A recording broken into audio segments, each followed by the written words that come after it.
ಎಲ್ಲರಿಗೂ ನಮಸ್ಕಾರ. ನಾನಿವತ್ತು ನಿಂಬೆಹಣ್ಣು ಮತ್ತು ಮೆಣಸಿನ್ಕಾಯಿನ ಉಪ್ಪಿನಕಾಯಿ ಮಾಡ್ತಾಯಿದ್ದೀನಿ. ಬಹಳ ಸುಲಭವಾಗಿ ಮಾಡ್ಬೋದು. ಹಾಗೆ ಇದು ತುಂಬ ದಿನ ಮಾಗೋದಕ್ಕೆ ಇಡೋ ಅವಶ್ಯಕತೆ ಇರಲ್ಲ.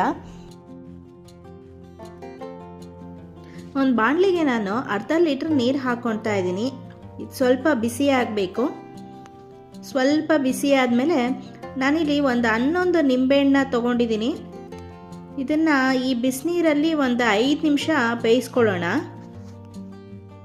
ಈ ಥರ ಬೇಯಿಸ್ಕೊಳ್ಳೋದ್ರಿಂದ ನಿಂಬೆಹಣ್ಣು ಸಾಫ್ಟ್ ಆಗುತ್ತೆ. 11-12 ದಿನ ಬೇಕಾಗೋದಿಲ್ಲ ಮಾಗೋದಕ್ಕೆ. ನಾನಿಲ್ಲಿ ಲಿಡ್ ಕ್ಲೋಸ್ ಮಾಡಿ ಒಂದು 5 ನಿಮಿಷ ಬಿಟ್ಟಿರ್ತೀನಿ. ನೋಡಿ, ಈಗ 5 ನಿಮಿಷ ಆಗಿದೆ, ಕುದೀತಾ ಇದೆ. ಸಾಕು, ತುಂಬ ಬೇಯಿಸ್ಕೊಳೋದಕ್ಕೆ ಹೋಗ್ಬಾರ್ದು. ತುಂಬ ಬೇಯಿಸ್ಕೊಂಡ್ಬಿಟ್ರೆ ನಿಂಬೆಹಣ್ಣೆಲ್ಲ ಒಡೆದೋಗ್ಬಿಡುತ್ತೆ. ನಿಂಬೆಹಣ್ಣಿನ ರಸ ಎಲ್ಲ ನೀರೊಳಗೆ ಸೇರ್ಕೊಂಡ್ಬಿಡುತ್ತೆ. ನಾನಿದು ನಿಂಬೆಹಣ್ಣೆಲ್ಲ ಒಂದು ಬೌಲಿಗೆ ಹಾಕ್ಕೊಳ್ತಾ ಇದ್ದೀನಿ. ಇದು ಪೂರ್ತಿ ತಣ್ಣಗಾಗಬೇಕು. ತಣ್ಣಗಾದ್ಮೇಲೆ ಕಟ್ ಮಾಡ್ಕೊಳ್ಳೋಣ. ಹಾಗೆ ಈ ನೀರು, ಕುದ್ದಿರೋ ನೀರು ಏನು ವೇಸ್ಟ್ ಆಗಲ್ಲ. ಇದನ್ನು ಬೇಕಾದರೆ ನೀವು ಮನೆ ಕ್ಲೀನಿಂಗಿಗೆ ಇಟ್ಕೋಬೋದು. ಗ್ಲಾಸು, ಮಿರರ್ ಎಲ್ಲ ಕ್ಲೀನ್ ಮಾಡ್ಕೊಳಕ್ಕೆ ಇಟ್ಕೋಬೋದು. ತುಂಬ ಚೆನ್ನಾಗಿ ಕ್ಲೀನ್ ಆಗುತ್ತೆ. ನೋಡಿ, ಇದು ಈ ಥರ ಬೆಂದಿದೆ. ಒಂದು ಮುಟ್ಟು ನೋಡಿದ್ರೆ ಗೊತ್ತಾಗುತ್ತೆ ಸಾಫ್ಟ್ ಆಗಿದೆ ಇಲ್ಲ ಅಂತ ಅಂದು. ಎಲ್ಲ ನಿಂಬೆಹಣ್ಣುಗಳು ಚೆನ್ನಾಗಿ ಸಾಫ್ಟ್ ಆಗಿದೆ. ಇದು ಸ್ವಲ್ಪ ಹಾರಬೇಕು. ಅಷ್ಟರಲ್ಲಿ ನಾನು ಒಂದು 15 ಮೆಣಸಿನ್ಕಾಯಿ ತೊಗೊಂಡಿದ್ದೀನಿ, ಹಸಿ ಮೆಣಸಿನ್ಕಾಯಿ. ಇದನ್ನು 2 ತುಂಡಾಗಿ ಕಟ್ ಮಾಡ್ಕೊಂಡಿದ್ದೀನಿ ಉಪ್ಪಿನಕಾಯಿಗೆ ಹಾಕೋಕ್ಕೆ ಅಂತ. ಇದಕ್ಕೆ ಒಂದು ಮಸಾಲೆ ರೆಡಿ ಮಾಡ್ಕೊಳ್ಳೋಣ. ನಾನಿಲ್ಲಿ 2 ಸ್ಪೂನು ಸಾಸಿವೆ ಹಾಕ್ಕೊಂಡು ಹುರ್ಕೊಳ್ತಾ ಇದ್ದೀನಿ. ಲೋ ಫ್ಲೇಮ್ನಲ್ಲಿ ಇಟ್ಕೊಂಡು ಹುರ್ಕೊಳ್ಬೇಕಾಗತ್ತೆ. ಚಿಟಪಟ ಅಂತ ಸೌಂಡ್ ಬರುತ್ತೆ. ಸೌಂಡ್ ಬಂದಾಗ ತೆಗೆದ್ರೆ ಸಾಕು, ಜಾಸ್ತಿ ಹುರ್ಕೊಳೋ ಅವಶ್ಯಕತೆ ಇರಲ್ಲ. ಹಾಗೆ ನಾನಿಲ್ಲಿ 1 ಸ್ಪೂನು ಮೆಂತ್ಯ ಹಾಕ್ಕೊಳ್ತಾ ಇದ್ದೀನಿ. 2 ಸ್ಪೂನು ಸಾಸಿವೆಗೆ 1 ಸ್ಪೂನು ಮೆಂತ್ಯ ಹಾಕ್ಕೊಳ್ತಾ ಇದ್ದೀನಿ. ಮೆಂತ್ಯನೂ ಅಷ್ಟೇ ಸ್ವಲ್ಪ ಕಲರ್ ಚೇಂಜ್ ಆಗೋ ತನಕ ಹುರ್ಕೊಳ್ಬೇಕಾಗತ್ತೆ ಲೋ ಫ್ಲೇಮ್ನಲ್ಲಿ. ನೋಡಿ, ಮೆಂತ್ಯ ಕಾಳು ಕಲರ್ ಚೇಂಜ್ ಆಗಿದೆ. ಇದನ್ನು ಒಂದು ಪ್ಲೇಟಿಗೆ ಹಾಕ್ಕೊಳ್ಳೋಣ. ಸಾಸಿವೆ ಇದ್ದ ಪ್ಲೇಟಿಗೆ ಆರ್ಲಿ. ಇದು ತಣ್ಣಗಾದ್ಮೇಲೆ ಪುಡಿ ಮಾಡ್ಕೋಬೇಕಾಗತ್ತೆ. ಹಾಗೆ ನಾನಿಲ್ಲಿ ನಿಂಬೆಹಣ್ಣು ತಣ್ಣಗಾಗೋದಕ್ಕೆ ಬಿಟ್ಟಿದ್ನಲ್ಲ, ಅದನ್ನು ಎಲ್ಲ ಒಂದೊಂದೇ ನಿಂಬೆಹಣ್ಣು ತೊಗೊಂಡು ಒಂದು ಸ್ವಲ್ಪನೂ ನೀರಿಲ್ದಲೇ ಒರೆಸ್ಕೋಬೇಕಾಗತ್ತೆ. ನಾನು ಟಿಶ್ಯೂ ಪೇಪರಲ್ಲಿ ಎಲ್ಲ ನಿಂಬೆಹಣ್ಣುಗಳನ್ನ ಒರೆಸ್ಕೊಂಡಿದ್ದೀನಿ. ಹಾಗೆ ಇಲ್ಲಿ ಕಟ್ ಮಾಡೋಣ. ನಿಮಗೆ ಕಟ್ ಮಾಡಬೇಕಾದ್ರೆ ಗೊತ್ತಾಗುತ್ತೆ ನಿಂಬೆಹಣ್ಣು ಎಷ್ಟು ಸಾಫ್ಟ್ ಆಗಿದೆ ಅಂತ ಅಂದು. ನೋಡಿ, ಈ ಥರ ಕಟ್ ಮಾಡಬೇಕಾಗತ್ತೆ. ಇದರೊಳಗೆ ಬಂದಿರೋ ಬೀಜಗಳನ್ನೆಲ್ಲ ತೆಗೆದಾಕಬೇಕು. ನೋಡಿ, ಒಂದು ನಿಂಬೆಹಣ್ಣಲ್ಲಿ ನಾನು 8 ಪೀಸ್ ಮಾಡ್ಕೊಳ್ತಾ ಇದ್ದೀನಿ. ಇದೇ ಥರ ಎಲ್ಲ ನಿಂಬೆಹಣ್ಣುಗಳನ್ನ ಕಟ್ ಮಾಡ್ಕೊಳ್ಳೋಣ. ಹಾಗೆ ಯಾರೆಲ್ಲ ನನ್ನ ವಿಡಿಯೋನ ಫಸ್ಟ್ ಟೈಮ್ ನೋಡ್ತಾ ಇದ್ರೆ ದಯವಿಟ್ಟು ಸಬ್ಸ್ಕ್ರೈಬ್ ಮಾಡ್ಕೊಂಡು ನೋಡಿ. ಸಬ್ಸ್ಕ್ರೈಬ್ ಮಾಡ್ಕೊಂಡಿರೋರು ಲೈಕ್, ಶೇರ್, ಕಮೆಂಟ್ ಮಾಡಿ.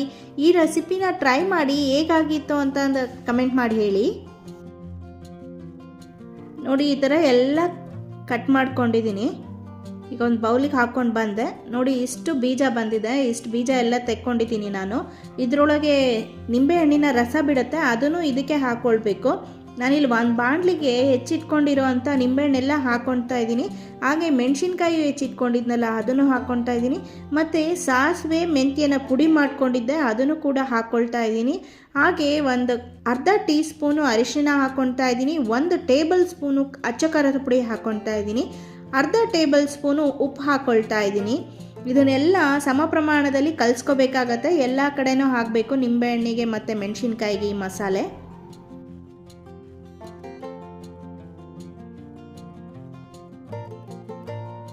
ನೋಡಿ, ಈ ಥರ ಎಲ್ಲ ನೀಟಾಗಿ ಕಲಿಸ್ಕೊಂಡಾಗಿದೆ.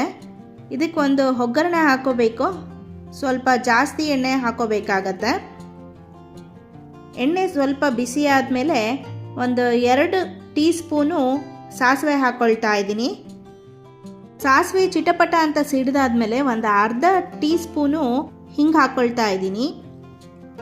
ನೋಡಿ, ಬಿಸಿ ಇದ್ದಾಗಲೇ ಈ ಉಪ್ಪಿನಕಾಯಿಗೆ ಹಾಕೋಬೇಕಾಗತ್ತೆ. ಒಂದು ಬಾಣಲಿಲಿ ಕಲಸಿಟ್ಕೊಂಡಿದ್ವಲ್ಲ ನಿಂಬೆಹಣ್ಣು, ಹಸಿಮೆಣಸಿನ್ಕಾಯಿ ಮಸಾಲೆ, ಆ ನಿಂಬೆಹಣ್ಣಿನ ಉಪ್ಪಿನಕಾಯಿಗೆ ಎಲ್ಲ ಕಲಿಸ್ಕೊಳ್ಬೇಕು ಕ್ಲೀನಾಗಿ.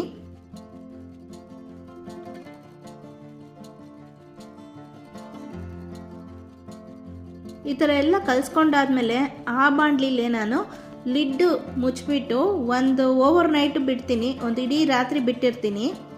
ಹಾಗೆ ಇದನ್ನು ನೋಡಿ, ಮಾರನೇ ದಿನ ಬೆಳಗ್ಗೆ ಇದು ಎಷ್ಟು ಚೆನ್ನಾಗಾಗಿದೆ ಅಂತ. ಉಪ್ಪು ಮತ್ತು ಖಾರ ಎಲ್ಲ ಹೊಂದಾಣಿಕೆ ಆಗಿರುತ್ತೆ ನಿಂಬೆಹಣ್ಣಿಗೆ ಮೆಣಸಿನ್ಕಾಯಿಗೆ. ಇದೀಗ ಬಾಟ್ಲಲ್ಲಿ ಹಾಕಿಟ್ರೆ ಒಂದು 2-3 ದಿನದಲ್ಲೇ ನಿಂಬೆಹಣ್ಣಿನ ಉಪ್ಪಿನಕಾಯಿ ತಿನ್ಬೋದು. 10-12 ದಿನ ಕಾಯೋ ಅವಶ್ಯಕತೆ ಇರಲ್ಲ. ನೀರು ತಾಗಿಸ್ಬಾರ್ದು ಅಷ್ಟೇ, ತುಂಬ ಚೆನ್ನಾಗಿರುತ್ತೆ ಈ ಉಪ್ಪಿನಕಾಯಿ. ಬೇಗ ನಿಂಬೆಹಣ್ಣು ಮೆತ್ತಗಾಗತ್ತೆ.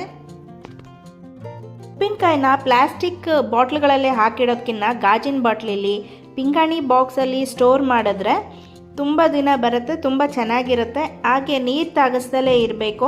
ನೋಡಿ, ಈ ಸುತ್ತ ಹಾಕಿರೋದನ್ನು ನಾನು ನೀಟಾಗಿ ಒರೆಸ್ಕೊಳ್ತಾ ಇದ್ದೀನಿ. ಈ ಥರ ನೀಟಾಗಿ ಕ್ಲೀನ್ ಮಾಡಿಕೊಂಡು ಸ್ಟೋರ್ ಮಾಡಿದ್ರೆ ತುಂಬ ದಿನ ಬರುತ್ತೆ.